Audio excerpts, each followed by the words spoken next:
I've already informed Secretary Remulla that these air assets have already been submitted to us by CAAP, and we are forwarding this to DOJ, ICI, and AMLC today. So, yun lang po. Again, uulitin ko, sabi po ng Pangulo, bawiin lahat ng pera ng ating mga kababayan. At kasama na po ito doon. Ipresenta kanina ni Department of Public Works and Highway Secretary Vince Tison ang ulat mula sa Civil Aviation Authority of the Philippines o CAAP patungkol sa umuning air assets na iniuugnay kay Ako Bicol Party List Representative Saldico. Kabilang narito ang dalawang Augusta Westland AW1398 helicopter na nagkakalaga ng $16 million ang kada isang unit, isang Gulfstream 350 na eroplano na may halagang $36 million, dalawang Bell 407 helicopter na tig $3 million at Bell 206 B3 helicopter na aabot naman sa $650,000. Batay sa dokumento mula sa CAAP, pagmamayari ito ng Misibis Aviation and Development Corporation kung saan co-chairman umano ang kongresista. Meron ding air asset ang Hightone Construction Development Corporation na kinabibilangan ng Cessna 4148 Chancellor aircraft na may halagang aabot sa $700,000. Augusta A109E helicopter na may presyong $6.9 million at PA-31-350 Chieftain aircraft na may halagang $340,000.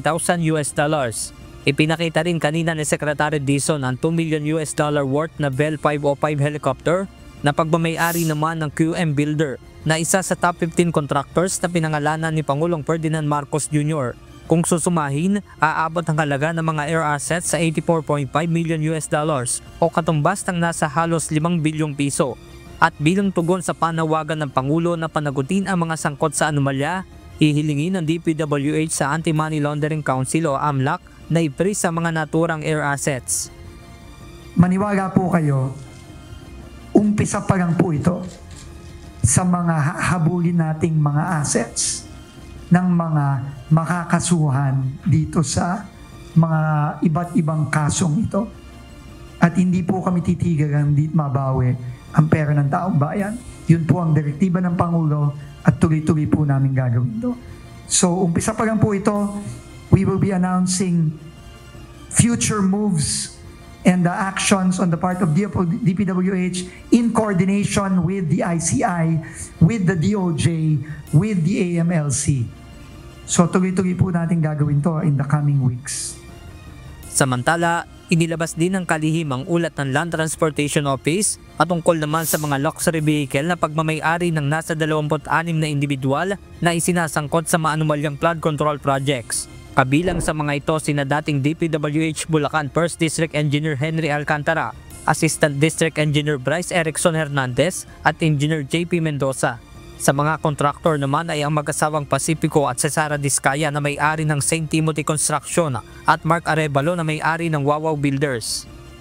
Nagre-request na rin tayo ng freezing. Ibig sabihin nito, hindi pwedeng ibenta. At kung merong mga kababayan tayo na nakikipag-transaction dito at gustong bumili ng mga sasakyan na ito, dito sa mga taong ito, magdalawang isip na po kayo kasi pati po kayo madadamay dito kapag binili nyo itong mga assets na ito, itong mga sasakyan na ito. Bukod sa AMLAC, ipapasa rin ng DPWH sa Department of Justice at Independent Commission on Infrastructure o ICI ang ulat hinggil sa nadiskubreng mga ari-arian. Benedict Samson, UNTV News and Rescue. Diyos ang aming sandigan, serbisyo publiko ang aming pinahahalagahan.